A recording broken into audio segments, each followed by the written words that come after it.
What's happening? Oh, dude, I promise you, I promise Joe, I promise the people who want us to move on, because I know there are people, we will eventually stop talking about West Branch.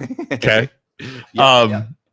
At least for a little bit, until June 24th. This should be the last one. I mean, I can't promise I'm not going to mention it in like passing. Oh, sure. Especially on Friday. And I'm going to talk about our guest later on Friday, but he's a big guest. Everybody, I think, in the state of Ohio knows who's coming on the show on Friday. All right, cool. Because he is, I'm going to say, school boards, local politicians, local governments all fear this guy. He's coming on, and I probably said too much already. You can probably guess who he is, but he's coming on Friday. He's driving in to town to talk about everything that he's done. Cool. And yeah, I don't agree with everything he does, but it's going to be interesting. So, all right. So before we get going, and again, today's all West Branch. I'm sorry, buckle up again. I know Joe's in the back, like rolling his eyes because he's so tired of us talking about it. He wants to get back to politics and national politics and talk about Joe. Sorry, Joe. But today what we're going to go over is we're going to go over the timeline of events and the reason I keep going over this stuff is they keep going and digging holes farther and farther and farther. Board President Mikki Kanagy spoke with Jordan Miller News. We're going to go over that. And there's so many holes. And you even said, I think you texted in her stuff that she said. And she's like, dude, why are you talking? Why? Like, it's just so annoying. And then we're going to go over that. We're going to go over the timeline first. And when you look at her timeline, her stuff she's saying versus the timeline, it's just a freaking disaster. And what I come up with is this. You have a couple different people. You know when you get an animal, BJ, you get an animal and they're like trapped. They're like I picture like a caged animal. They're like, you know what I mean? And they're like, they're either going to run or they're going to fight. These people are trapped. They're caught and they're doing whatever they can to save face. They're doing whatever they can to fight back. These are people I truly believe who don't know how to handle it. I think my opinion is I think they're entitled. I think they've never been in these situations before. I think they've lived on their reputation for so long. And again, this is my opinion. And they're busted and they don't know what to do. So yeah, I told you I thought they were going to dig in, and they're digging in. Oh, you called it. You called it, man. They dig. I mean, they dig in, and she dug in. She dug in that interview that we're going to go over. And if you haven't seen the interview from Jordan Miller, you're not going to believe it. Like, and the thing that was kind of, you'll see, like, do you see her reading? Well, yeah, she had some prepared stuff. Yeah, that she. Because wasn't it? She requested the interview, right? So she wanted to do it. And so yeah, but she had. How did that come off to you? A lot of talking points. I mean, the reading part of it, I get it. It's not like, but it just like as careful as she was trying to be with what she was saying.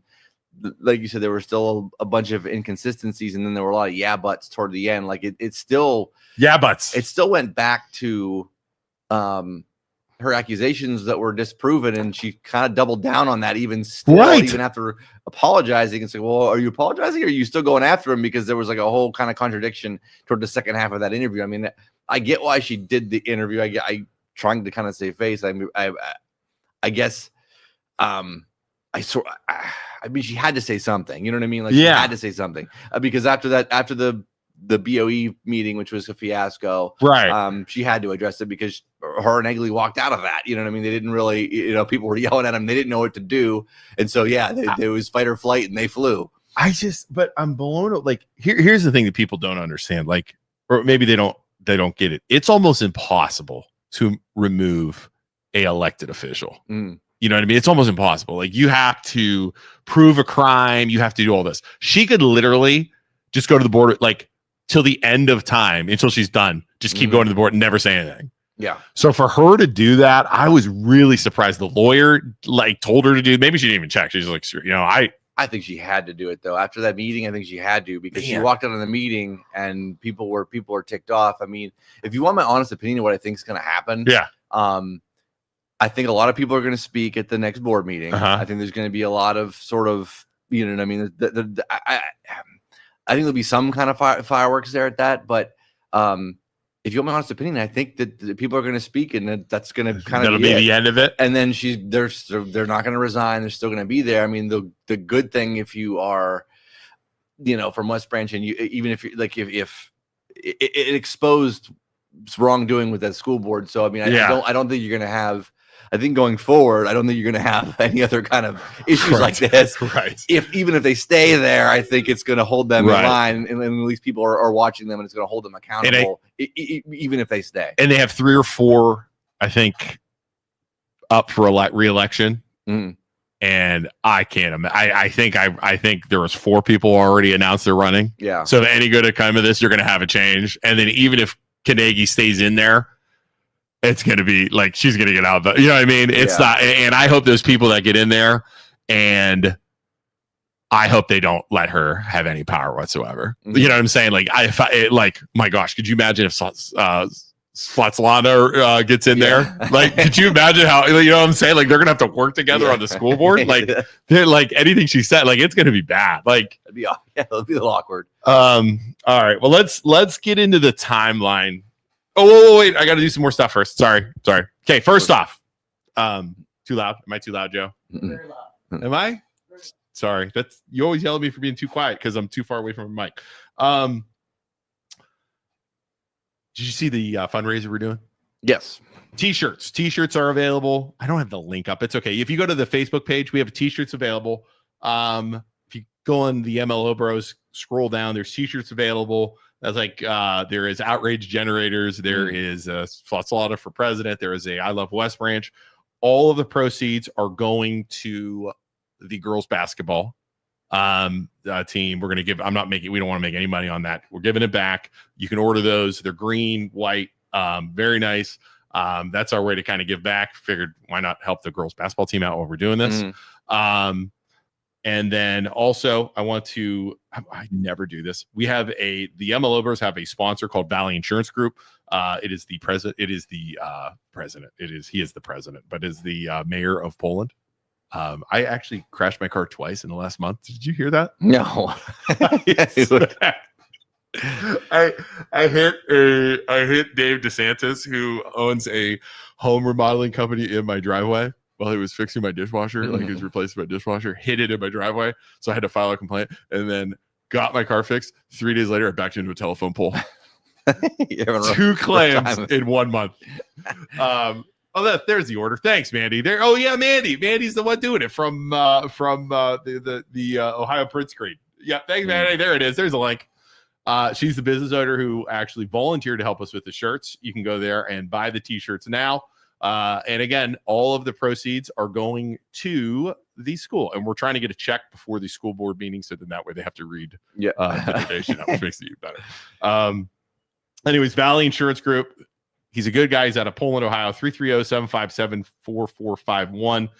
Our dad, Isaac, and our dad is the cheapest person ever. He uses them, so that's like, that should be thing alone. So, all right, let's get into it. All right, timeline. Dude, when you break this timeline down, did you read it at all? What I read? Did I send you it out? A little bit. This is fantastic. The timeline. And thank you, by the way, because this was created by a couple different people. I'm not going to say their names in case they want anonymity, but this was created, and then I kind of added my own stuff to it. Like I said in a post, we like to call the MLO Bro followers the riffraff. It's a long story. I'll have Isaac tell it sometime. But anyways, this was a huge help from the people. I double checked everything. The date should be close to right. And then we'll kind of go from there. But the reason I want to do this before we watch the video is she has a bunch of bullet holes in some of the stuff she's saying, where she's saying, I'm defending my daughter. I'm doing this for my daughter. We'll get into the video, and I want to go over that then. But if you watch and you line up some of these dates, and then she's saying, I'm defending my daughter, her daughter wasn't even involved in some of the stuff prior, but we'll get into that. So, okay. You want to start here? I don't know if you Sure, can. yeah. All right. And mine might be a little bit different because I added some stuff, but it's okay. So, all right, here we go. And again, we're reading. All right, here we go. That's fine. 1/16/2025. This was interesting. Tyler DeShields applies for a 5-year substitute multi-age PK-12 license, general studies teaching field, which is issued on 1/27/25. I didn't realize he was a new substitute teacher because he had just graduated. Did you know that? He just played football. Like he was older and graduating from football is what I was told, right? Like I had no idea. Somebody told me that. So he had just gotten his substitute license. Like Gotcha. He was literally on the job for a month when that happened. Not to defend him or make excuses for him. So all right, let's see here. And then 1:30, so this is January 30th at 1:07, Mikki Kanagy emails Ryan Wolf, the AD, asking if he had talked with DeShields over concerns. She mentions multiple parents expressing issues that she is ready to talk to DeShields, but wants to wait until the end of the season ends. This is interesting for me. Okay. Who should be handling that? Who should be emailing the AD? Say that again. Okay. Mikki Kanagy emails Ryan Wolf asking if she talked to DeShields over concerns. Mentions multiple parents expressing issues. Who's in charge of the AD? The superintendent. Yeah. Who emailed Ryan Wolf? Yeah. Right? Why is the Board of Education president running the school? Why is she interjecting? And oh, by the way, conflict of interest, your daughter plays. Right. Like she just can't help it. Like she just can't help it. Okay. Then we're going to go 2/22/25. West Branch girls basketball loses in the district final, ending the season. Okay. 3/6/25. Weight room incident with TJ DeShields slapping a female with a resistance band on the leg, or we don't know where because we can't see the video. Right. However, according to the SRO report we get later, she was facing him. That's what he said. But okay. 3/6/25. Everyone remember that date. Everyone remember that date. 3/6/25.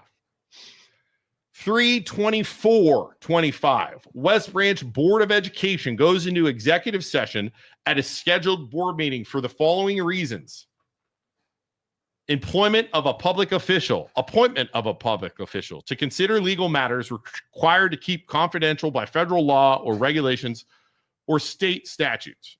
Okay. That's not in my notes, but 3/25. I don't have this on this paper. TJ, and I have this from a very reliable source, as reliable as you can get. I'm not going to say a name. TJ receives a phone call or text message or something, or gets pulled in or whatever from Eagly saying you will not be subbing here anymore due to the incident on 3/6/25. Okay. So it's almost like they're starting to build here. Okay. Then on 3/30, I printed them out again and absolutely burning all of my my printer stuff. The text messages. That is confirmed, and these dates are important now. I didn't notice the dates on these originally. Sunday, March 30th is when the text messages start. That is confirmed from the text messages. That is also confirmed from people with the Disney trip. Okay. So these text messages start. You can look at the dates and the times on the text messages. The times confirm it. Okay. Mikki is already starting. They haven't even fired or told him he's not getting his contract. How did I say it? He's not. They are not renewing his contract. DeShields' contract. Some of the wording she's already using. Where in her interview later, she's going to say, I was defending my daughter. Nobody knows this is happening yet. I will tell the media. So if Walt wants to go public with our decision to bring him back, he better be careful. I will tell the media everything I know, and his integrity and fame will definitely be questioned. in the interview we're going to watch later. Remember that. This is before it ever went public. She's already saying stuff like that. I mean, it's such a freaking, right? All right. What do you think? What do you like? Am I crazy or no? She's busted, but right. I mean, she's been busted, but right. it just Okay, here we go. March 30th, though. Coach DeSields will say, this is in the text message. Coach DeSields will say no parent has ever complained to him. This is probably true, as no parent wanted him to take it out on their daughter. Having to make financial cuts in our district and not bringing DeShields back as a teacher, we found this to be an opportunity to transition into the future. We thank him for his 20 years plus dedicated to our school. Again, so she's just lying now, telling her what to do. March 30th, still back and forth. You guys all remember this stuff.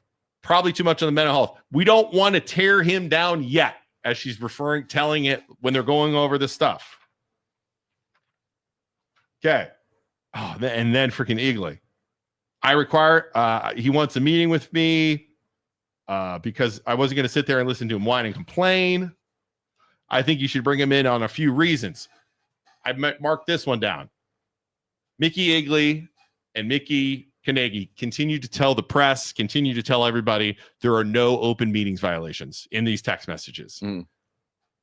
That is wrong.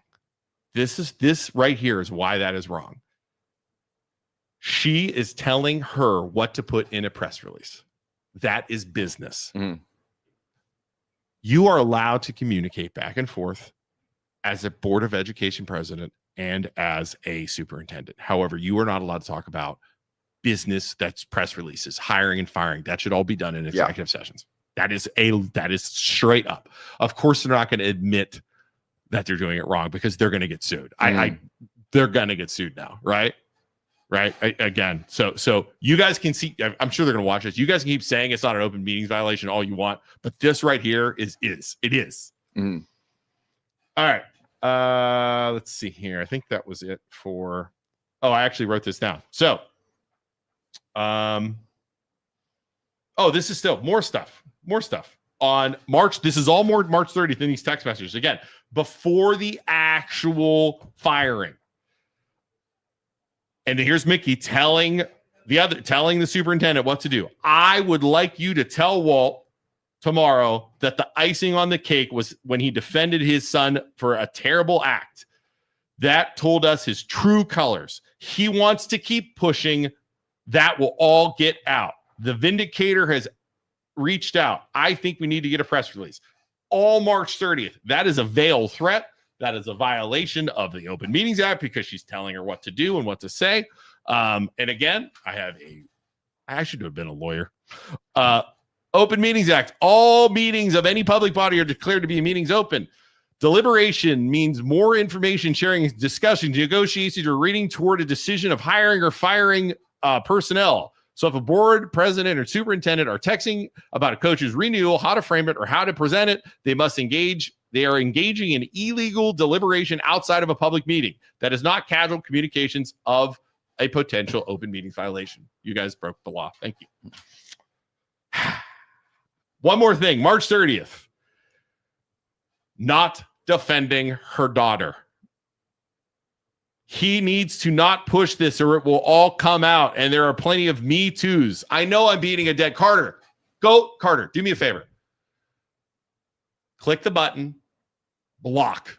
Stop following us. You complain and bitch about everything all the time. Go away. Thank you. Sorry about my swear word, everybody else. But I'm so tired of you, Carter. You and your rhinoceros thing. Go away. I don't care. He needs to not push this or it will come out and there will be plenty of Me Too's that I am willing to call and follow up on. March 30th. She's threatening to release Me Too's and she's admitting she knows about other people which she did not report. Dead horse beat.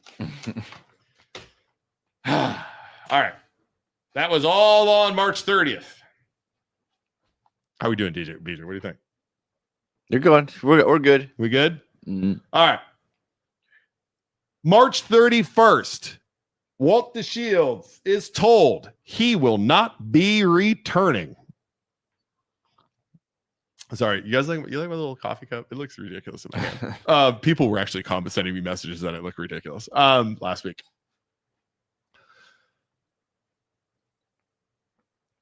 April 1st, announcement of DeShields not returning. West Branch, okay, so when they announced, you remember this? They announced on April 1st, he's not returning. Explosion. Explosion. Facebook, social media. West Branch Board of Education has a planned special meeting to go into executive session following reason. Employment of a public official. They were going to do a meeting, and they didn't announce it properly, and then they canceled it. You remember that? West Branch Board of Education has planned a special meeting, executive session. They cancel it. 4/3/25. We have our first Youngstown Talk Channel, MLO Bros, Youngstown Studio on Walt DeShields and the West Branch controversy. That was a month and a half ago. We've been talking about this for a month and a half. For those of you who don't like what we're talking about, Joe and Kellen will be back tomorrow. We have 302 people watching, so you two guys are in the minority right now.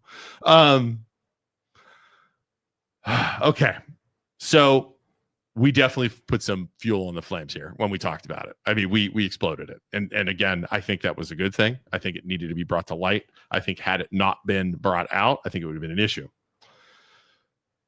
This here is the most damning, the most insane, the most messed up, the most, I can't even describe this, what I'm going to read here. And I have it, and at first I thought the SRO messed up the report. However, I verified it, and I got a text message emailed to me from Mickey Eagley, or not, she didn't email to me, but the police department emailed me a text message confirming on 4/7/25. So you got to remember these dates. 4/3, we could talk about it. 4/4, 4/5, 4/6.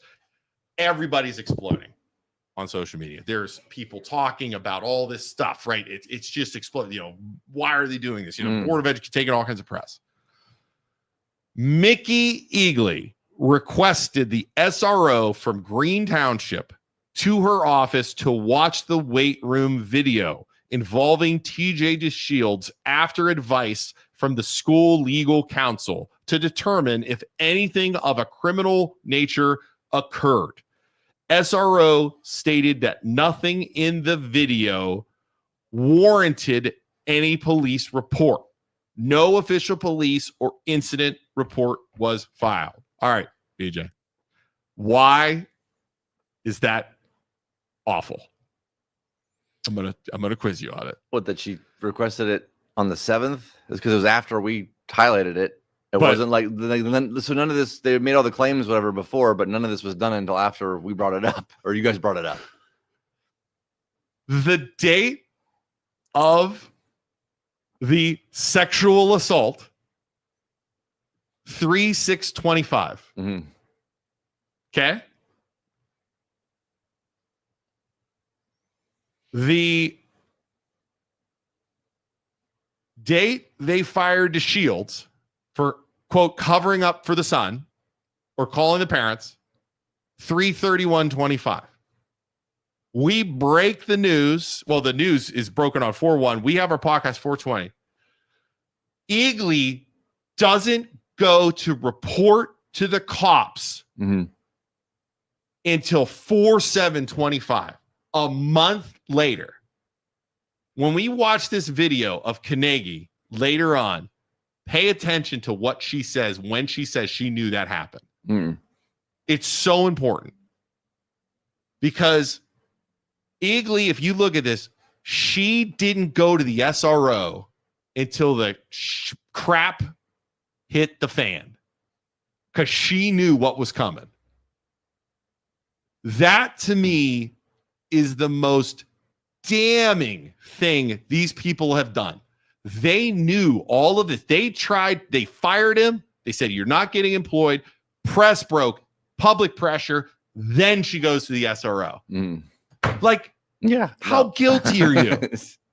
You didn't file a report of sexual assault that you think is sexual assault until 4/7/25, a month later. Mhm. So you're either trying to cover up a sexual assault, which is terrible, which you think is a sexual assault. It's not a sexual assault until you want it to be for the police because you're taking pressure because you did this. Mm. Like it's unbelievable. Yeah, they're trying to cover after the fact what they did, but yeah, you wouldn't do that. You wouldn't fire a guy based on this and then not report it until a week later. So yeah, they're just trying to cover their tracks. Now, I want to go back to the text messages one more time. Oh my God, I'm so tired of these text messages. Okay. Now, we jumped ahead to 4/7.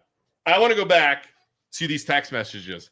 Mikki on 4/2. So 4/2.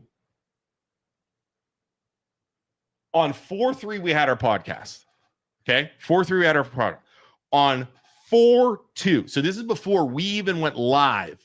And we were saying, if you remember, Isaac was kind of like hinting at the daughter's playing time and stuff like that. We didn't say it was, but we were kind of doing that. On 4/2, Mikki says, okay, it's bad now. Do you remember this? People are bullying her on social media. And I feel bad for the daughter. I'm sure people were. Mm-hmm. But this is just from what they created by firing this guy. This isn't us. Like she was trying to blame us. The husband blamed us. This is from them, right? Yep.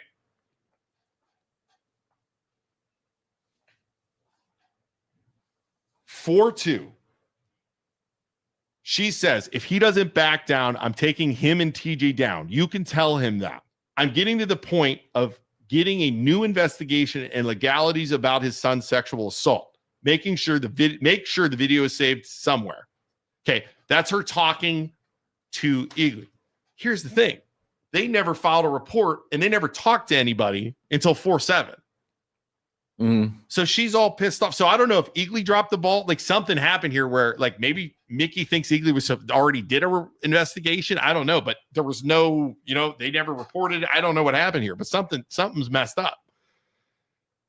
But these text messages are all before anything was reported to the cops. Right. And she's also saying, oh, my daughter, and we'll watch the video. She's saying, my daughter reported this. And ever since she reported it, she's faced harassment and everything else like that. Nobody knew her daughter was involved. Right. Until I think it might have been until Isaac kind of hinted at it or people assumed it. And then people really assumed it when her jackass husband got up at the board meeting and started talking. That's when people really thought it was involved. They were involved. I mean, that was, Yeah, she's trying to. They're coming up with a plot to get him out of there. Is what this all is ahead of time, whatever. And then the whole daughter sort of angle came in. Yeah, it came in much later where it was like, oh, let me use this as an excuse to cover myself because I'm just defending my daughter and whatever. And it's like, well, no, you're not. You were already plotting to get him out before anybody even knew that. So yeah, her daughter, and I feel terrible for the daughter because her parents put her daughter in this situation. If they wanted, to get rid of this coach, Mikki Kanagy should have removed herself from this entire situation. I don't have anything to do with this. And the rest of the board, that big giant guy, that Courtright guy, should have been up there like this at the board meeting and said, we're going to get rid of him because of that. Right? Like that's what they should have done. That's what she should just remove himself from the very beginning. All this did is cause issues. Like it's all it did. Okay. But again, just remember that 4/7 date. We'll go over the thing. All right. Then 4/9/25, they released that press release concerning behavior. On 4/9/25, remember the whole press release where they again, and don't forget when they announced the Shields returning on 4/1, that was we're just moving in another direction. Yeah. Right. Nothing to do with concerning behavior. Then on 4/9, they sent another press release, totally changing what they originally said and turned it into a, concerning behavior, all this stuff. And then to Shields on 4/9, the same day the press release was sent, and we have copies of these emails. DeShields sends an email to Wolf and Eagley requesting clarification of a press release after he was told he was getting renewed. Wolf responds and said, "I did not write the press release, and I'm on your side." So, and we know who wrote that press release because we have it in the text messages. It was Eagley. Right. Okay. Okay. 4/9/25 email thread with Eagley and parent asking if DeShields' contract would be on the 4/6 board agenda as her students wanted to speak, and if the contract was going to be discussed. I didn't know this. They were cutting vacation short. Eagley replied that it would not be on the agenda. 4/10 Wolf sends an email to DeShields stating he had no part in the press release and that he is not faltered in his support of DeShields. 4/10 Youngstown Talk Channel. Luke and BJ review the letter. Luke, BJ, and Isaac review the letter. Controversy grows on social media. 4:15 Youngstown Talk Channel. Luke, Isaac, and Joe talk a rumor. Social media explodes. So that is right before the board meeting. We talk about all that stuff. Then 4:16 the West Branch board meeting. Dr. Kanagy, husband of Board of Education president, goes off the rails. That was my little thing because he totally went off the rails. First time admits daughter was a witness to the sexual assault in the weight room. Remember that? You remember that one? He called out us. He called out that poor guy. Yep. West Branch Board of Education goes into executive session at the scheduled board meeting. Does anyone remember what he said? Can you take that down real fast a second? Yeah. Does anyone remember what he said? What are you saying? Or what the dad? Dad said? Or what did he? I know he said we're outrage generators. And then what you mean the comment he made about? No, not about the poor guy. All right. What did he say before that? He said he was talking about the quote sexual assault.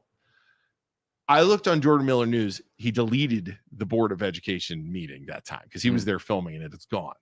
And because Facebook probably just did that. Yeah. It does it after 30 days or whatever. Yeah. I almost thought he was hinting at seeing the video then, but I couldn't find the video. Do you remember that? What he said? He probably did see the video then, but yeah, he probably did. Like I said before, they would have access to that because it had to be like a school security camera footage, whatever. I don't think it was on anybody's phone, so it was just, that's what it was. So I mean, yeah, the superintendent and the principal, they probably showed it to him. They would have it. I'm sure they showed it to him. Yeah, they probably had the copy and that was whatever. Yeah. But like again, if there was something damning in there, which again the police officer said there wasn't, but yeah, if there was something damning in there, they would have showed it. You know what I mean? Or it would have been more of a point. It was almost like an excuse to use after the fact for what they were trying to do. If there was true sexual assault, if there was true damning stuff, you can't tell me on March. If there was on March 6th, the cops wouldn't have went to TJ DeShields' house and arrested him, drug him out of his house and arrested him. Right. If there was something like legitimately there, then then DeShields probably would have been gone as a coach for the association. But if there was something, but again, the cops determined there wasn't, and it's but yeah, like I said, it was just after the fact. Let's try to use this to cover ourselves and to have an excuse to get rid of the coach that we don't want there. Yeah. Deanna Ramsey says, didn't he say that the student was slapped on the back of the thigh buttock? That's what he said. He said something like that. So how did he know that? I don't think did his daughter he's saying his daughter told him his that? Daughter probably told him, or he saw that freaking video. Oh, I'm sure he did. Well, I know he did. I'm sure he did. Yeah, but like I said, the principal would have it, the super would have it. They would have it if it's on security footage and they have it there. But how does that? But so here's the thing that annoys me with that. Whether or not you're supposed to show that to you know what I mean? But here's the thing that annoys me with that. I just want to let everybody know I have been trying to get that video. I have been going back and forth with the school in emails. They are claiming FERPA. It's like FERPA is basically, it's a way to protect the identity of the child. And I get that. Okay. It basically says if it's in a video, whatever, to protect it, it goes into the child's folder, this kind of stuff. However, do you ever watch TMZ? Do you ever watch like the news and you see like these videos of like schools and stuff and the kids are blurred out? Yeah. Guess how they get those? They get those by doing freedom of information requests and then redact them. Right. They're saying they won't redact it and they won't do it because you can still tell who the student is. That's bullcrap. That is, they're trying to hide that video. Yeah. They don't want to release it because it's damaging to them. I truly believe that. Mm-hmm. I'm gonna get that video, BJ. I'm gonna get that video. I'm not gonna say what I'm gonna do, but I'm gonna get that video. So help me. Everybody listen to me. I'm going to get that video. I'm not going to announce what I'm going to do, but you can guess what I'm going to do. There's some paperwork going out today in the mail. I'm going to get that video. And then we're going to talk about it again, and Joe's going to be mad at me. But we're going to talk about it when I get that video. So help me. I'm going to get that video. I'm not having an attorney. I'm not going to have an attorney contact them. I'm going to get that video myself because they also released that video to Kanagy, and the problem is, did they redact it for him? Their daughter wasn't the victim; she was a witness, so they messed up there. Because he was a witness, she was a witness. He shouldn't have access to that. Just because you're a witness doesn't mean you get to see it. I hope you all understand. I'm gonna get that video. I'm not getting an attorney. I'm gonna do it myself. I'm gonna get that video. All right. Continue. Shall we continue? Sorry.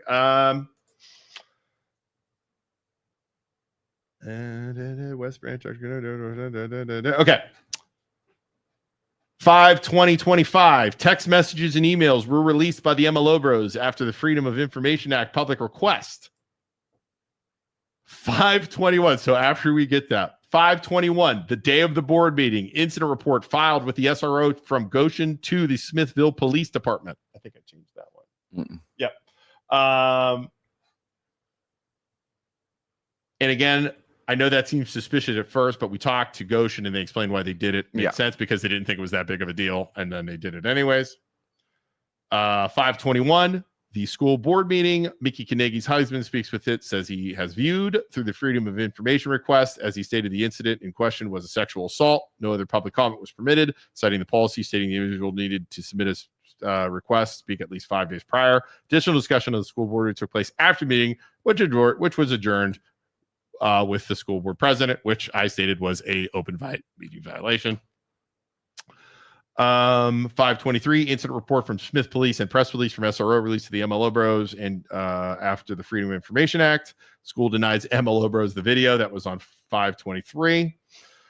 5/24, which was this past Saturday. Mikki Kanagy, Jordan Miller News, says she will not resign. Admits she knew of the sexual assault since March 6th when her daughter told her son daughter was harassed. All right. So can we go through some of the, before we get into it, can we go through some of the comments?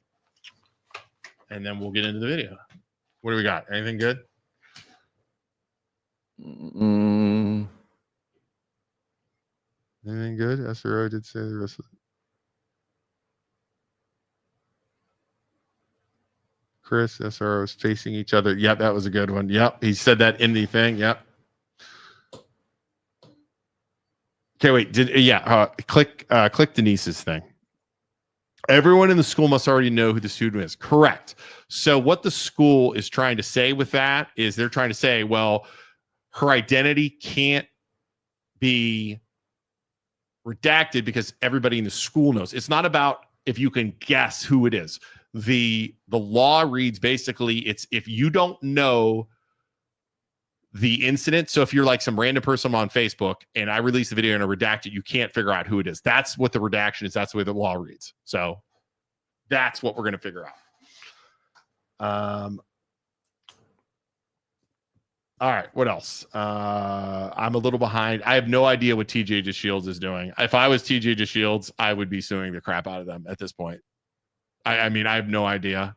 They've defamed him in every possible way. It's ridiculous. You had board members, you had school officials saying sexual assault when there wasn't any. There was nothing pressed. I would be suing the crap out of them.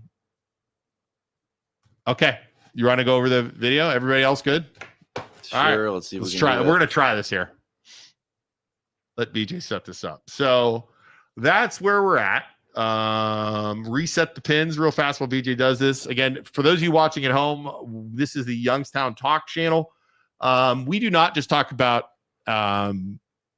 West Branch all the time. It's just what we've been doing lately. We also have Kellen and Joe talk. They talk about politics. They talk about all kinds of different stuff. We have 330 Sports Show, Justin. We have Fast Freddy. We have what else do you guys talk about? You interview people all the time too. A toy podcast. There's a toy podcast from Rick who owns a couple toy. It's like a nostalgia kind of podcast, whatever, which is just a fun one. And then I interview musicians, comedians, anybody. Fast Freddy. People that come through town. Yeah, we plug a lot of local events. What else? Joe and Kellen. I love listening to Joe and Kellen. Joe and Kellen are on at least 2-3 times a week. They go all over the place. Yeah. So everybody, make sure you guys like and follow the MLO Bros, like and follow Youngstown Studio. I mean, there's all kinds of good stuff you guys are missing. We don't just talk about this stuff. We talk about all kinds of other stuff. Joe, I want to talk about how stupid AI is sometimes. Dude, have you ever tried it? Like ChatGPT?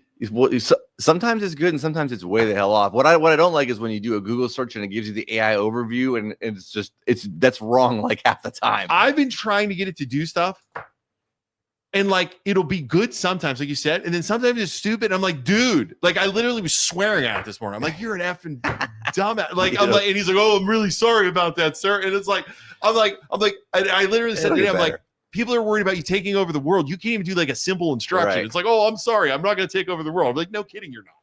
So I want to talk about that sometime and how stupid it is. All right. Are we doing this video? Okay. So can they hear us when we're talking? We're going to find out. I mean, if we as we pause, can. So play it. We'll start the video here. All right, let's see if they can hear us. Okay, now. Mrs. Kanagy, we appreciate you taking the time to join us after a very emotional and heated last 2 to 3 months. Can you guys hear us here while within the West Branch School District? And a lot of people have been following this from the very start, from the moment that you hear me right now? It got out that Mr. DeShields was not going to return, to the moment that the board voted that he was going to return. A lot of people have followed. You have been at the center of a lot of it as the school board president. You've taken a lot of heat. Why do you want to sit down and just have a conversation today? So we'll start by thank you very much for being willing to do this with me. I'm here to speak both as a school board president, but also as a mom. I've served on the board for 14 years, and I've worked hard during that time to make our district stronger, safer, and better for our kids. And that hasn't changed, but I feel like what's been going on has really tainted us and given us a bad name. So I want to start out by just saying very clearly, we didn't handle the situation right from the start. And I personally take full responsibility in my part in that. In a moment of frustration and emotion, I sent private text messages to our superintendent that were unprofessional and inappropriate. I let my personal feelings, my fear, my protectiveness of my daughter, being a mom.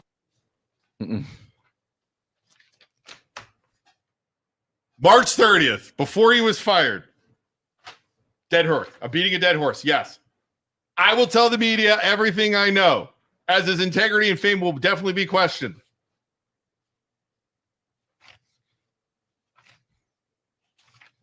Sorry. You get the point. Yeah. You get the point. She was not defending her daughter the entire time. She is so full of crap. Sorry, I just blatantly say that. She is so full of crap. Continue. Spill into a situation that I, needed to take more thoughts to it. So without hesitation, I appreciate you're here, and I just want to say I'm sorry. I'm sorry to the community. I'm sorry for my role in what has happened. I also want to personally apologize to Coach DeShields and his family. for the tone and content of the messages, or even any rumors they inaccurately heard, or they heard the rumors but they weren't true. I mean, it's not fair, and that's what's been happening to my family. We've been receiving those as well, and it's just not fair. My son was best friends with Drew DeShields, who is Coach DeShields' youngest son. Drew was at my house for Thanksgiving. I personally have no ill will to the DeShields family, and want to move on from this. Now, let me ask real quick. The text messages, they just came out this weekend. That's been a big focal point of the meeting that happened on Wednesday and social media. You admit that the whole situation was mishandled.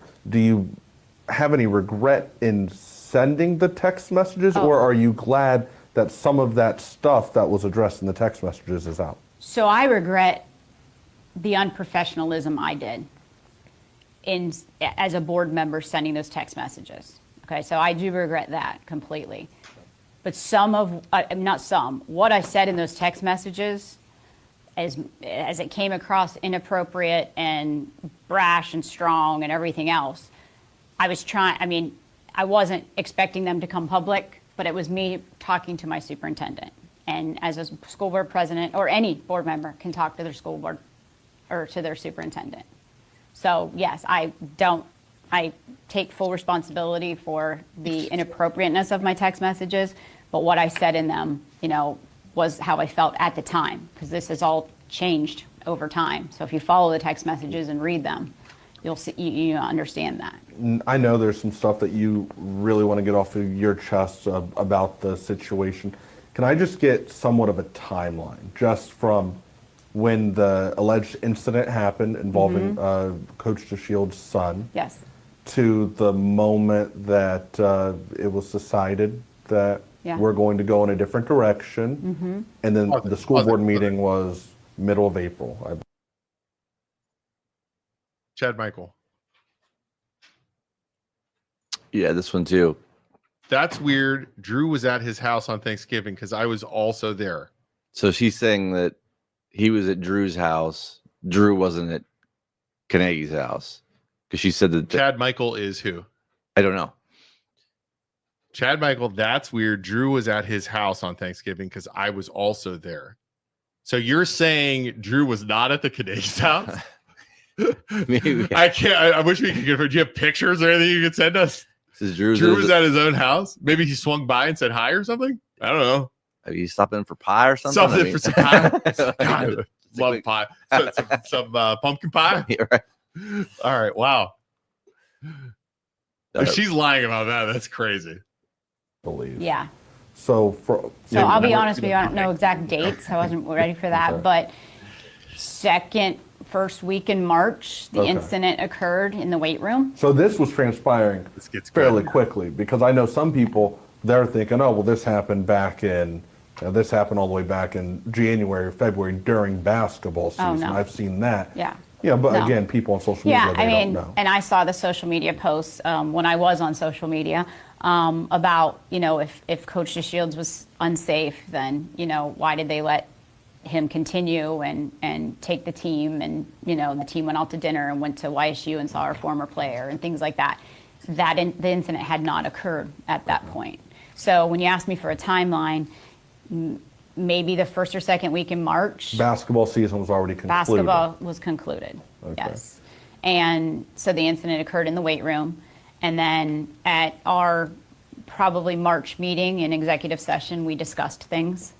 Confirm And then all that. I believe, and I don't quote me on the dates, but Mrs. Egley followed through with talking to Coach DeShields about not returning the 1st of April. And I would say that that's probably really accurate, because I kind of shut my social media off about April 2nd. Okay. And not off. I mean, I still posted prom pictures of my daughter from prom and things like that, but I'm not getting on it and reading social media.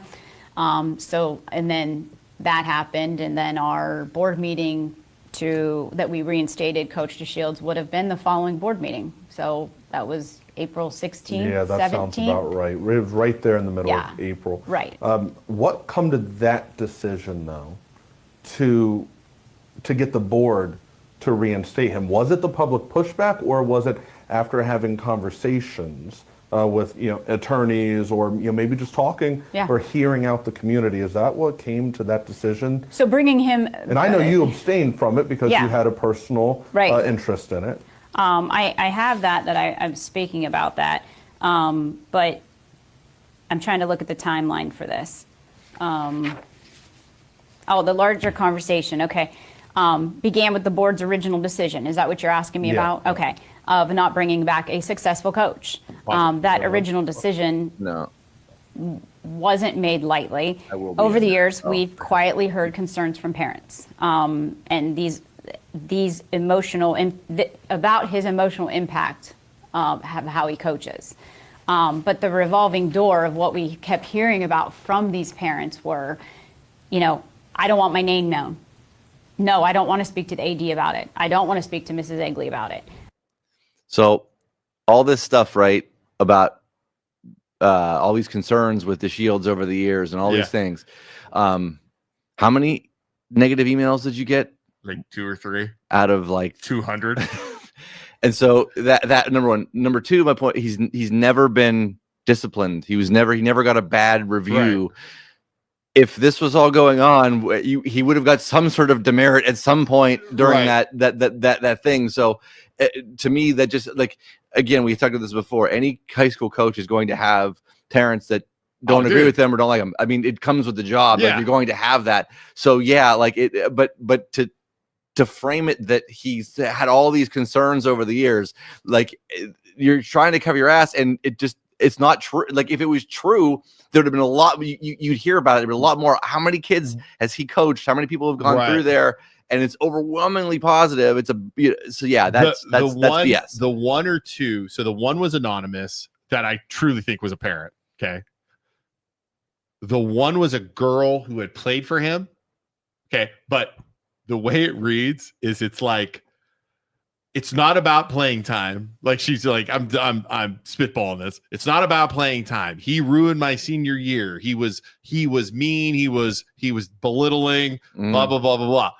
Then, like, the last paragraph, she's like, and I sat on the bench and I never got in time, and this, that, like, it was all about playing time, right? It's always about playing time. That's what, I don't care what anybody says. 90% of the time, 95% of the time, when a parent's complaining, it's about playing time. Yeah. You do have coaches that are aggressive and mean. There was a guy out in Columbiana. You probably know. What was that guy's name? He was like a girls coach that used to scream and yell at the girls. Was that Eric Whitmer?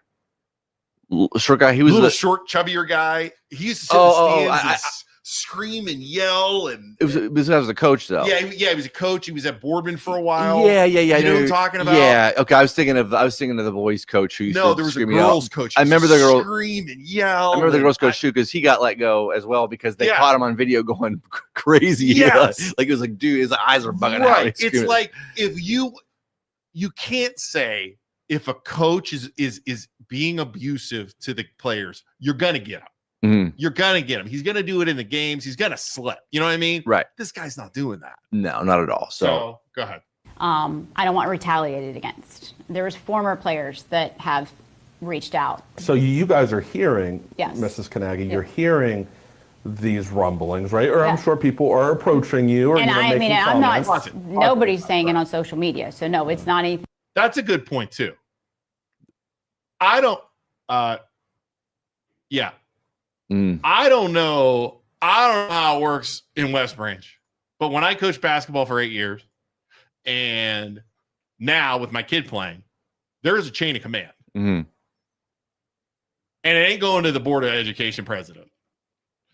Chain of command is you have your kid go to the coach first. If that doesn't work, you have the parent go to the coach. If that doesn't work, you have the parent go to the AD. If that doesn't work, you have the parent go to the principal.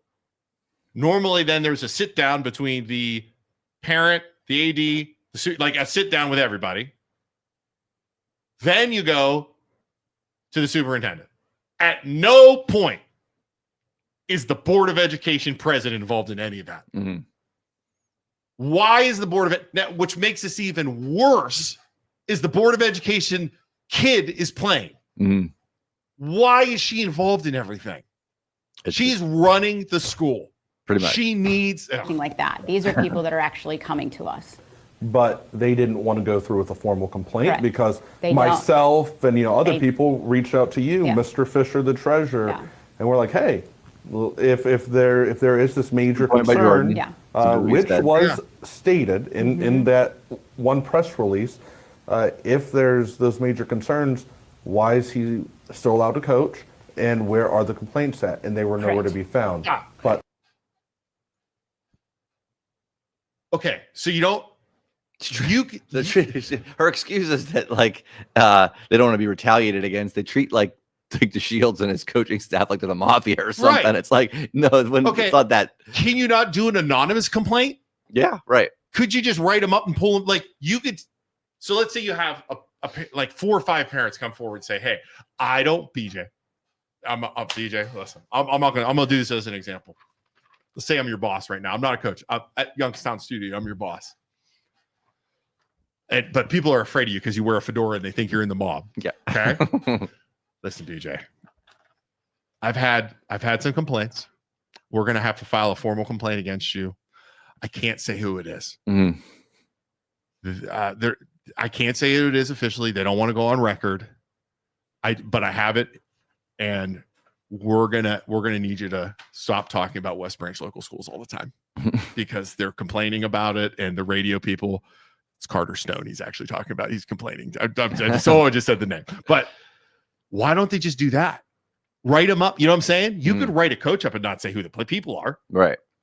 Right. Or put it in his file and say, hey, there was a random complaint. There was build a case against them. Yeah. It's such horse crap. they weren't there because people just didn't want to go on the record. People do not want to go on the record at all. There were a few. I mean, you public record requested us. There were some that people did not mind writing emails, talking. But where are these then? I can think of one particular email that was very strong in my mind. The person said, please don't repeat my name because I have a sister still in this district. And I do not want any retaliation to my sister I thought she was apologizing, but we'll let her go. over there. Now, you guys decided, though, that you were going to bring Coach Shields back. So, yes. Well, Mickey Agley, our superintendent, did some more. I was not digging, to look more into it. And she decided to put him on the agenda. So if you know how boards work, your superintendent puts who they recommend on the agenda. And once your superintendent does that, you feel like your superintendent has done her job and looked into everything, and she put him on the agenda for a vote.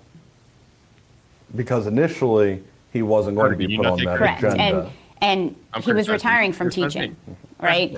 And the board saw a natural opportunity considering a new chapter and let's move on because he won't be in the building of teaching. He was a retire rehire, and Because he had retired a couple years ago. Correct. Right? But in a contract that we have with our retirees, you have 2 years that you can do a retire rehire. Okay. A lot of them like to stay on, and if we have the funding and the money and it works in the schedule and everything, they stay on. Well, our funding, we're concerned, is being cut, and so we are not bringing back any of our retire rehires after 2 years. So he was one of them. So we use this as an opportunity to kind of move on. It was brought up in our conversations about the incident with his son in the weight room and how he responded to the victim's family after that event. And, at that point we were like, let's move on and let's find, some. Was the Shields wrong for contacting the family, in your opinion? I feel like he did it as a way to be like, not to as a cover up thing, but to apologize if it's something like, hey, sorry if she felt uncomfortable. If there was I feel like he was just trying to find out what the concern was. I don't think he was trying to go. She tries to frame it like he's trying to silence the kid or something. You know what I mean? And then, but I don't know if he was wrong to do that or if it should have been. It's a sticky situation because it was one of his. Was it one of his players? We don't even know. I don't even know if we know if it was one of his if it was one of his players, I don't think it's as bad as if it was just a random student in the weight room. Mhm. If it was one of his players, I think it's not as bad. If it was just a random student in the weight room, it's more of an issue because then he's trying to cover up his head. If it's one of his players, I think it's okay. Like it's not okay. Does that make sense? Yeah. Right. I mean, that's my call.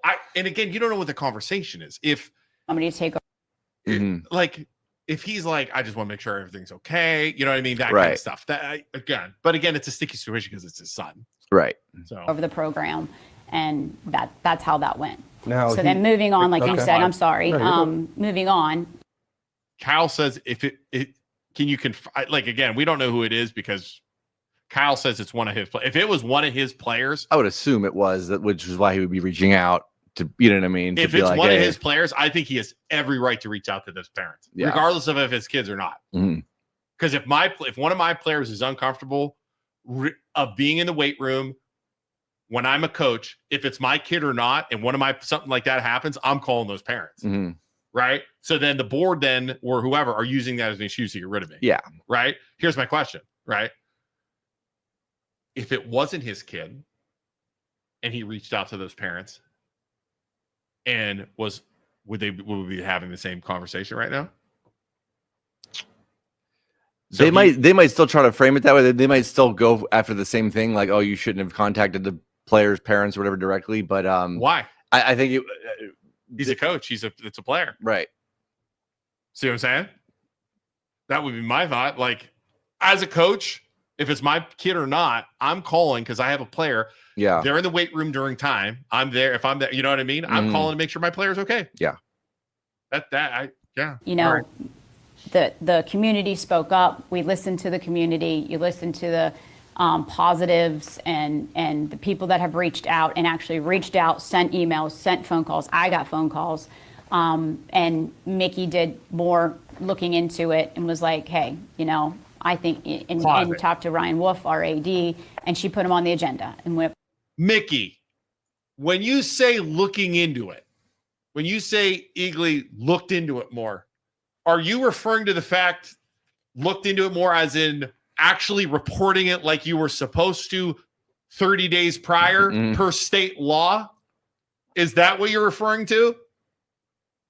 Because your husband, don't forget, was up there screaming sexual assault, which I assume you thought it was, which you actually say it was. We're gonna get into that here in a second. So when you say look into it, you're actually saying reporting it to the police like you guys were supposed to before you fired DeShields or before you wouldn't renew his contract, right? That's what you're saying. So freaking dirty. By her putting on the agenda, they want him back. So the board reacted and we brought him back. Yes, I abstained because I'm obviously all over the social media the entire time, lady. Involved, and for ethics reasons, I abstained. As a mom, though, yeah, let's take off that superintendent hat for a little bit. It's gotten to a point where your daughter's been through some things. There's been stuff said about her. I'm a dad. You're a mom. Coach DeShields is a dad. This seems like something where you have parties that are trying to protect their children. But as a mom, though, to sit and read some of the things that aren't true. I mean, so, to say that this all came to fruition because your daughter wasn't getting playing time. I've covered West Branch athletics. I've seen her out on the basketball court plenty of times. What was that like? So as a mom, it was awful. I mean, to be honest, I could not protect my own kid. And that's where my emotion and my mom hat was on and not my school board hat was on. But I will say, it wasn't about playing time, and we all discussed this. But this isn't even about X's and O's in basketball at this point. You know, it's not about winning. It's not about winning and losing. It's about a student speaking up. Okay, and this is totally how I feel, and about the situation. She spoke up for an incident that she didn't want to speak up about, and she's being retaliated against. Stop right there. She spoke up about an incident and she didn't want to be retaliated against. When did she speak up? Like, God bless her daughter, okay, for going, and I know she's going to get into it. When did she speak up? Like, this is where I hate even saying it because it makes me grossed out as a parent. I, honest to God, somewhere deep inside, I feel she's using her daughter as a way to freaking, like, remember talked about back full circle, like a caged animal? She starts saying, she reported this. She told them about it, right? She told her parents about it, which she's going to get into. They didn't go to the SRO for a month after. Go ahead. This makes me sick to my stomach when I hear her say this stuff. Clutching at straws, man. Dude. Clutching at straws. Dude, it makes me sick to my stomach. My daughter was very reluctant to report it. As a matter of fact, she was in the weight room and she was lifting, and it was her friend, and her friend immediately told her what happened. And their friend said, you know, he just hit me on my butt. And my daughter responded with, like, what? And I mean, I saw the video. I know what happened. I called it sexual assault. Would you consider it sexual assault or an inappropriate disagrees thing with that you. shouldn't have happened? Okay. Yeah. Police I officer personally am not an disagrees with you. attorney, and I'm not a policeman. But if a 26-year-old substitute teacher smacks my daughter's butt in the weight room, I would consider that sexual assault. And that's what I considered it. And that is my opinion. So, And I haven't seen the video, and Right. and people on social media Yes. have not seen the video. Right. So it's up to interpretation because Absolutely. you say Right. you say behind, butt behind. Other people are using the like Coach DeShields Right. said, Right. lower part of the leg Correct. or a Correct. thigh or something. Yes. Regardless, regardless, It shouldn't have happened. And I don't even care, let's say, what the video shows in terms of what location it was. Stop! It was a Stop! What are you talking about? This is some apology. So, yeah, it's some apology. So she literally said, I saw the video, it hit her butt. And then 2 seconds later, she backtracks and says, well, I don't really care where it shows. Right. Right? It is almost like in her head, she's thinking, well, just in case that video ever gets out, I better watch myself, right? Yeah. Like, I'm telling you, dude, this lady, oh, go ahead. a 16-year-old girl being smacked inappropriately by a won't quit, teacher man. of Told you she's authority. digging in. of She's a never mentor, gonna step down. You There is have no to feel safe way. in your own Never. weight room. And then the worst part, that was the worst part, but one of my biggest problems as a mom is, if anyone knows my daughter, knows how confident she is. She did not want to tell me or my husband about this. then how do you find out? She and the friend that I would say was the victim here decided after they worked out, they got together and they decided, we're not telling anyone. Like, we're going to keep this ourselves. We don't want to be singled out. We don't want to be bullied. We don't want any issues with Coach DeShields for retaliating against us. We're seniors next year. This is honestly what my daughter has said and her friend. So they decided not to say anything. Later that evening, my daughter happened to tell her older brother. Okay. That brother convinced her to tell us. So she reluctantly told us. Same day the incident happened. So that's where we went. And Same day the incident happened, she is confirming she knew about a, quote, sexual assault is what she called it. 3/6/25. All the way to 4/7/25 when the SRO finds out about it. That board knew, the superintendent knew, the Kanagys knew.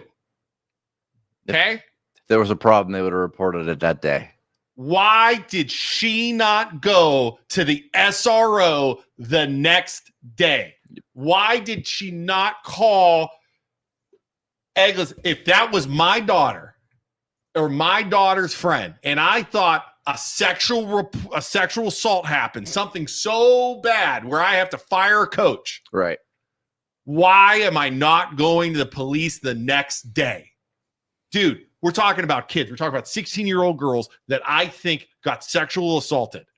Let's just say even the next day I get the video. And I see it. Well, you're busy. You got a lot of stuff to do. You got to Are you wait. busy? Wait a month. I don't know. Just chill. report it when we report it, I guess. No, Why? it's just to cover up. It's to cover up the story. It's to have a story to get rid of all. You would do it the day of if it was actually happening. The day of. You wait. You don't even go a week later, 2 weeks later, 3 weeks later. You wait until the shit hits the fan after you fire that coach. That's when Eagly went 4-7-25. That is freaking disgusting. Yeah. The same day she knew, they didn't go to the cops. They didn't go to the news. They didn't do anything. They used that as an excuse to get him fired. Yeah, because there's nothing there. There was nothing there. That's why if there was something there, you would. Yeah, if there's something there, you would go the same day. So then go within at least within a couple days. Now she's going to get into this stuff about her daughter reporting, and she's going to stay in. God bless her daughter for coming forward. They truly felt, good for her. But if that's the case where they didn't go to the cops, then she did her daughter a disservice for not going to the cops, and she did the friend of the daughter a disservice. If something they felt that awkward and that terrible, why didn't you go to the cops the next day, Mikki? Yep. Since that day, she's been retaliated against, treated differently by adults that are in this building. Mm-hmm. Since that day, nobody knew they were involved until 4/1/25. That's a lie. That is a lie or a misquote, whatever you want to call it. Nobody knew DeShields was getting fired until 4/1/25. So it's definitely not since that day. Yeah. So she is totally wrong on that. Anything she should be saying is since 4/1/25, right? And that was when people just jumped to the conclusion that she was involved in somehow, which is funny because I wonder why 3/4 of Westboro thought she was involved in somehow when you get into this. Mm-hmm. And then that's when it all swirled. And then the husband made that thing at that board meeting is when people were like, oh, shoot, this has really got to involve her. Mm-hmm. So go ahead. Being ignored, being mocked on social media, and publicly accusing of things that just are not true. I will say, as much as I said she was, treated differently by people in this building, she also was very much supported by people in this building.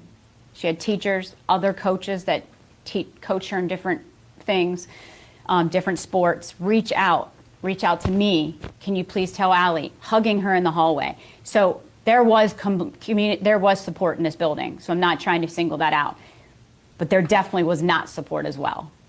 And as a mom, not being able to protect her was just heartbreaking. I don't know what else to say. Because I told her, why'd you wait a you're month, doing then? the right thing. Why'd you wait a month? You speaking out is doing the right thing. Yes, And it then is. Speaking out is doing the how right it thing. crashed. Not doing the right thing, waiting a month to turn it into the cops. It's hurtful. Freaking This was nuts. never about basketball. It was definitely over. I know Joe hates again, like how we or I, as the board member and the text messages handled it. If you follow the route of it, I was trying to defend my daughter. Love it. But it's not about the wins and losses. She brings up the text messages, saying one more time, I was trying to defend my daughter. One more time, dead horse. I'm going to keep beating that horse. He's so dead now. You were talking crap about DeShields before any of that stuff got out. Mm-hmm. She was talking about him awful, terrible things. I'm going to release stuff to the press before any of that, before the daughter was involved, before anybody knew about any of that. Mm-hmm. So don't say you were defending your daughter, you freaking liar. You're lying. Lies. My daughter will be playing for Coach DeShields. Well, why? Because I'll ask you this, because I asked Coach DeShields, why is he coming back? Right. Because if I went through the, knowing that the board didn't want me when all of this happened, and then they voted and they brought him back, I asked him in my interview with him last week, why am I seeing you coming back to 2025 to coach? And he said, because it's something I love. Mm-hmm. Your daughter has been through it through social media. Why she decided to know that she wants to play for Coach DeShields, and as mom and dad, your husband's been extremely outspoken. Yes. Why are you guys allowing her to play? So, for the same reason as Coach DeShields, she loves the game. She loves her teammates. She's 5'2". She's not going to Division I to play basketball. She just loves the game. And Coach DeShields himself is not unsafe. I trust. We rehired him. We made the right decision to bring him back. And he personally is not where I feel this issue is going or is that we need to bring some attention to. But a lot of people, I keep going back to these text messages. I'm sorry. The dead horse is dead. He's like bloodied on the ground. 3:30 text message. Isaac! Mail call. Joe, I'm not looking. Joe, I'm not looking. See you, buddy. Not looking, Joe. 3:30 text message. She just said, Coach DeShield, you can trust him. Everything's good, right? He's a good coach. All this stuff, right? I think you should let him go for a few of the reasons. Mental health of the girls, having favorites, game management, his true character when he defended his son. He needs to not push this. There are plenty of Me Too's that I'm willing to call and follow up. Dude. So now she says all this in a text message about Me Too's, game management, psychological stuff, all this stuff, retaliating against people who speak up against him, defending his son, all this stuff, right? Go ahead. But now it's cool though. It's fine because he's there. Yeah. They were wondering, and this question was asked on Wednesday during that board meeting, if the situation involved Coach DeShield's son. Why was this taken out on Coach DeShields? Was it only because he intervened and sent a text message to the young lady's family? Is that where you guys were like, okay, maybe it's time for us to make a change in that regard? Correct. And what I said earlier, the quiet spoken parents over the last, I'll be honest, I've been on for 14 years. For 10 years, I've heard the same conversations from parents. More so prior to my daughter ever playing. Style? Yeah. Is that what we're talking about? Yeah. And, the loss, you can dig through public records of this letter. I know they blocked out the girl's name. She talked about we play for each other and teammates. He ruins our confidence. If you're not a particular player, he treats us differently. These are all things we've heard, okay? And when parents would come forward, they didn't want their name brought up, so there's nothing in writing. So again, the teaching, not bringing him back as a teacher, it was time, let's just move on.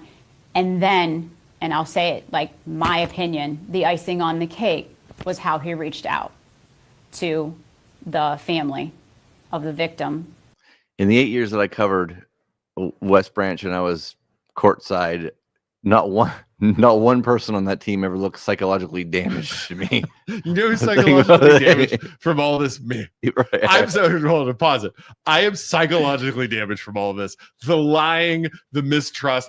You guys have done it. Congratulations, West Branch. After 5 years, you guys have officially broken me.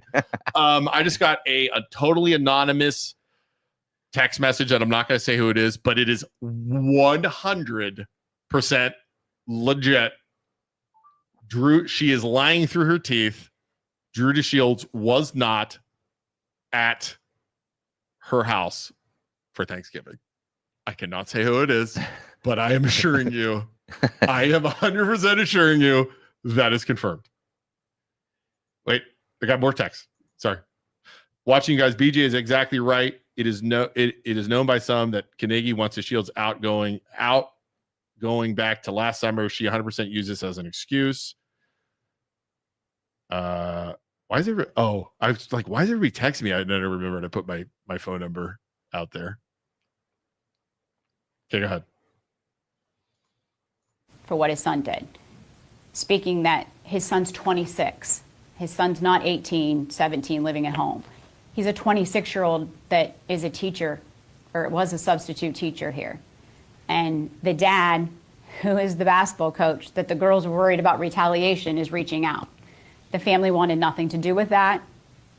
And so he still was reaching out. Have you and Coach DeShields been able to have a conversation? No. She fails to mention it's also the coach of the player that the incident happened. Mm-hmm. You left that little freaking chestnut out, didn't you, Mickey? Right? Yes, it's the dad, but it's also your player. Again, Did you ever coach? No. Like I said, I've coached everything, basketball, football, 8 years at South Range at JV and freshman. Something happens to your player. Like when you coach, it's like your kids. Like, honestly, you're with them for 2 hours a day. You're going to war on a Friday, Saturday. You know what I mean? You get really, really close to these kids.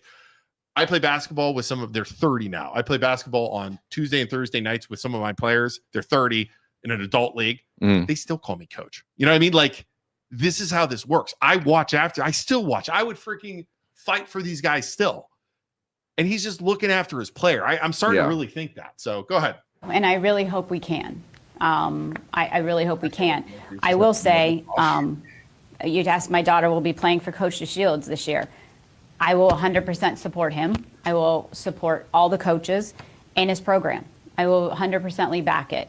I just want what every parent wants. You know, my child to have a positive, respectful, safe experience. I hope that me speaking out today might give an opportunity for Coach DeShields and I to sit down and focus on our student athletes and get a lot of this behind us and move on. He says he still wants to be here. I want him to be here. If I didn't, my daughter wouldn't be playing for him. You know, I will say that my daughter sat down with him on Tuesday, I think, of this week. She had another, adult in the room.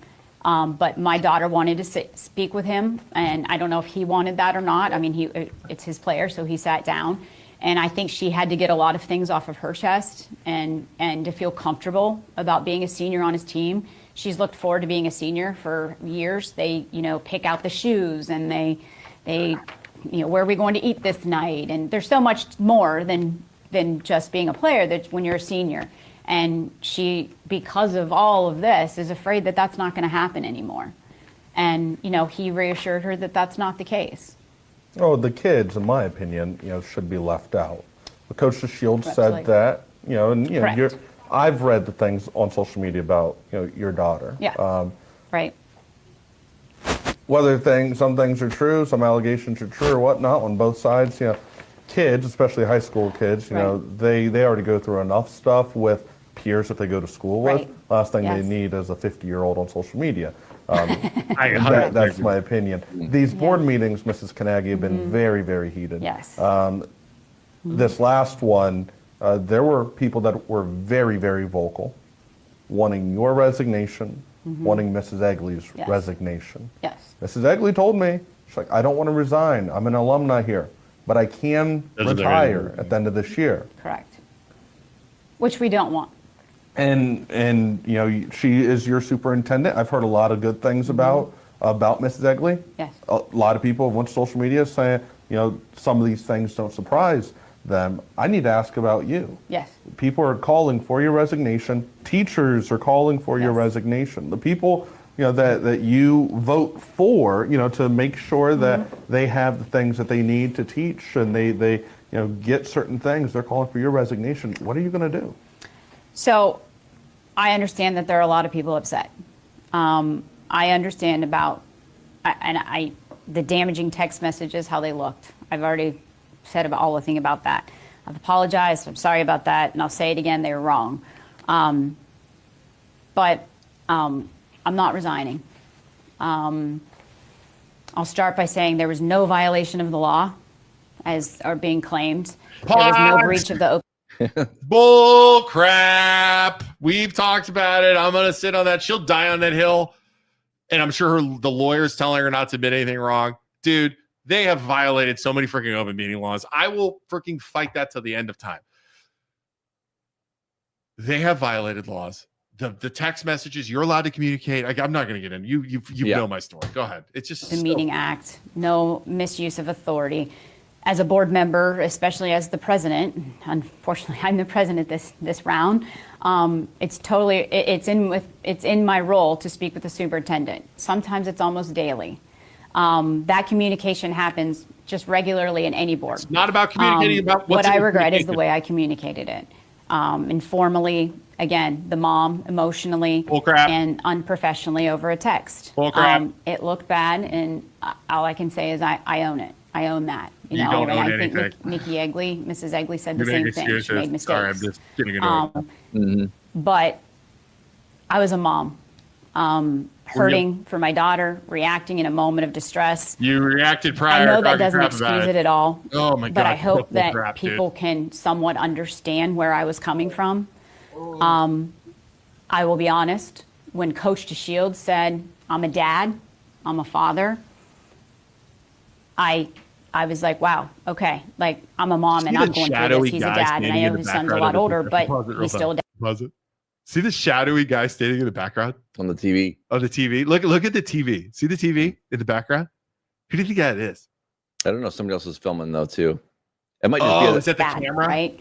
Well, I think there's no excuse for either of us acting as parents in this position. So it's not but we are parents. I don't think so. It's not and not the we chose our kids the guy over our profession. Thing, like some kind of... And that is what happened.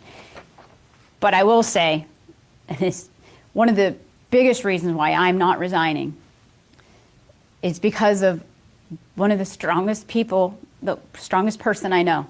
Oh boy. And that's my daughter, Allie. She asked me not to resign. She actually said, and I quoted it here, this was last night, "You cannot quit now. I didn't quit when the world was attacking me, and you can't either. We have work to do. We need to make it safe for kids to speak up when they need to, and no retaliation for it."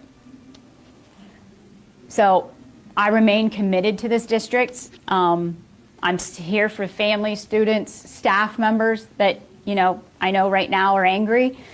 I've been committed for 14 years, and there's work to be done, and I don't want to walk away from it. Well, how do you move on, though? I mean, there's been so much animosity that I believe come June 24th, when you have that next school board meeting, people are going to be signed up now, to speak and voice their opinions. Let's say you get through that meeting. Okay. How do you go into the 2025 school year with all of this behind you? Well, I think being transparent, speaking out like I am now, communicating, and working on a better culture. Our kids deserve it. Our parents deserve it. I mean, the amount of parents that don't feel safe speaking out, they shouldn't feel that way in a school district that they're. You want a better culture? That we can be done with that. I mean, it should just go right. I mean, it's over. Yeah. You want a better culture, Mickey? You want a better school district? You want a better everything? I know your daughter, and that story you just told was about her. You keep pushing through for your daughter. You want a better school district next year for your daughter? You need to freaking resign. That's how you get a better school district, because she's just hoping she can get through June 24th, and then everyone's going to forget, right? She's going to get screamed at, yelled at, and then it's going to be over. I hope West Branch continues to push her for the next 2 years until she's done. She is just hoping to get through, right? She can't, at the bare minimum, right? If she doesn't resign, I don't think she's going to resign at all. She's not. She's not. No, that's not happening. But at the bare minimum, all this exposed her for who she is, exposed the kind of person she is, and you know what I mean, and Egley as well to a little bit lesser degree. But yeah, this exposed Kanagy for who she is and what she tried to do. It's just too many inconsistencies, too many lies, just outright. And yeah, just too much blackmail. There's just it's insane. The whole thing is just she's insane. She wants to do the school a freaking favor. Step down. Mm-hmm. She wants to do her daughter a favor. Step down. She's gonna make this so bad. You know what? Hey, guess what? Had she stepped down, guess what? We wouldn't be talking about this right now. Mm-hmm. Well, we might be saying, hey, she stepped down. And then we'd be talking about Donald Trump or something else like we normally talk about. Right? Yep. Had she stepped down, had Egley stepped down, we would have said it. Hey, they stepped down. Congratulations, West Branch. We move on. Mm. But she's still in there. She's dragging the school through the mud. That's what's going to happen until she steps down. It's awful. Yeah. It's awful. Awful, awful. But there are 4 people running. Congratulations to those people. Good luck to those people. West Branch, you guys need to keep fighting the fight. I hope you guys don't back down. I hope all of you people understand what's happening and what's happening. Now, before we go, I know we're running this because I was late, but on Friday, West Branch, I have disturbing news for you guys. But I told you this was coming. I told you guys when this went into the news media and all the blatant open meeting violations and all that stuff, I said what was coming.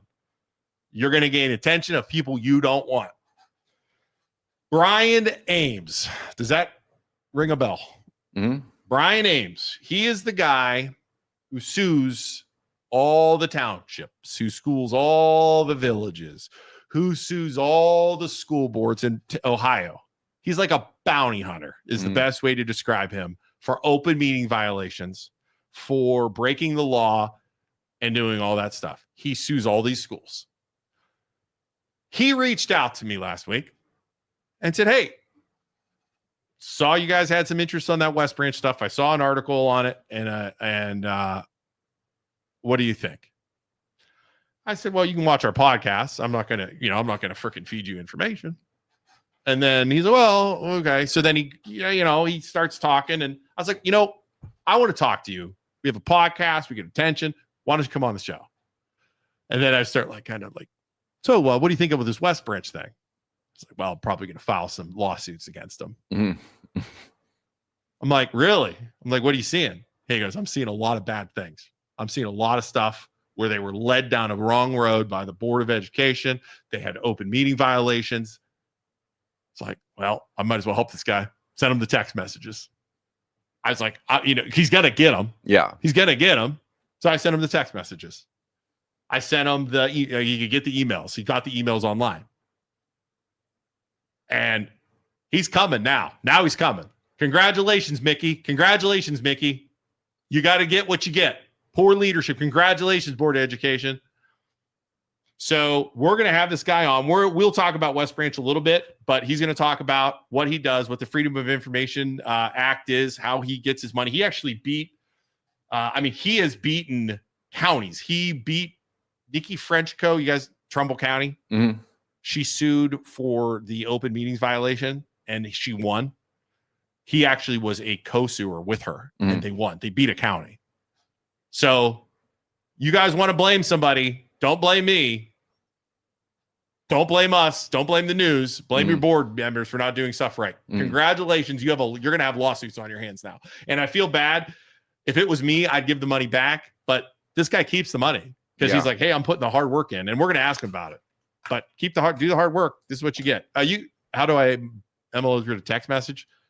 Jesus. At this point, everybody knows my number anyway. It's 330-651-7081. I like feet pictures. Please don't send me fake feet pictures. You might as well text me, whatever. But yeah, so congratulations. He's coming, and he'll be here Friday, 9 a.m. I'm interested to talk to this guy. Have you heard of him? I have. I'm curious what are some of the other cases that he's done. I'm sure he'll go over them when he's here, like other ones that might be similar to this. You know what I mean? I want to talk about the school board stuff. Yeah, school board. Yeah. I want to talk about, we've always had trouble with Poland Village. I want to talk about that. I'm very interested in this stuff. I am going to work on a video of the freedom of information. I've had a lot of people ask, how are we getting our stuff? The text, and it's not that hard. Yeah. The problem I'm running into is this video where they're fighting back, and it's okay. And now I'm learning how to press it, and you actually have to go through court. So just real quick, is if you're a public employee, then your stuff is subject to whenever. If there's anything questionable, you have to give them a reason is why you're looking into it, right? And they determine whether or not you don't even have to give a reason why you're looking into it. You just have to list what it is, and then if you're a public servant or quote unquote or board or politician, correct. Whatever, emails, but these lawyers are smart, so they have ways of weaseling. That's what lawyers do. They weasel the laws to say, okay, you're not going to get it because of this, right? Yeah, and they're hoping you back off. So, I requested the video, so they're saying, oh, we can't properly redact this, so we're not giving it to you. Which, if you look at the court cases, it says you have to try. Yeah. And then you have to prove to us why you can't. And they're not saying that. Right. So we're going to challenge. You're already figuring out what I'm going to do. I'm freaking challenging in court. I don't care. It's $25. So we're going to do that. I'm going to get that freaking video. I'm going to talk to this Brian guy about that too on Friday, about taking them to court, what I got to do. And then go from there. That's it. So 280 guys. Make sure you guys all like this, follow this. Is Joe and Kellen in tomorrow? Yes. We would love you guys to tune in tomorrow. Watch Joe and Kellen. Joe is always talking about different stuff. I'm not sure what they're talking about. BJ, thanks for joining me. My brother will be back Friday. Thanks for tuning in here. Dude, how about that picture of the dog and the bulldog? Yeah. I mean, wait, seriously, look at us. Look at it. Did you guys see the bulldog? How accurate was that? It was. It was a good one. I took, just to tell you, I took a picture of us. Like, I screenshotted like this right here, put it in AI and said, find, and I said for me, bulldog, because it's always a bulldog. Find dog. It's like, find a dog for the guy in the hat and make a podcast. Mm-hmm. And that, it took the freaking greyhound for you with a fedora. I was dying. I meant to change my profile picture to that. That's good. Dude, it was the best. It made me laugh so hard. So, all right, Avery, if before we go, here's my shameless plug. Isaac and I are loan officers and realtors looking to buy, sell a house, finance a house, want to refinance. Maybe you're looking to move out of West Branch, want to sell your house, go to a new school. We can help you sell it. Maybe you're looking to finance a house. Maybe you need to refinance for court cases. Maybe court costs coming when you're going to get sued by Brian Ames. Maybe we can help you finance your house. BJ is in a band. What else do? You work for Youngstown Studio, right? Mm-hmm. You can come into Youngstown Studio, start a podcast about whatever you like to talk about. Maybe you could start a podcast about those shirts we're selling. Mm-hmm. Right? Sell those shirts. Maybe sell shirts. Maybe you do that kind of stuff. You can do that. Anyways, Youngstown Studio, MLO Bros, Youngstown Talk Channel. We love it. We'll be back on Friday, Isaac and I. Joe, what are you talking about tomorrow? Anything? He's so deaf. He couldn't hear. I could say something about freaking him and he. Joe! You don't know. What are you talking about tomorrow? No, we make it up on the fly. You guys just make it up on the fly? Yeah. Mm-hmm. He just makes it up on the fly. Look at how prepared I am all the time. So, all right, Joe and Kellen will be here tomorrow. Thanks, everybody. Bye. Thank you for listening to this show on Youngstown Studio. This is original Youngstown content. Feel free to share our videos and tell your friends about us. Don't forget to subscribe to our YouTube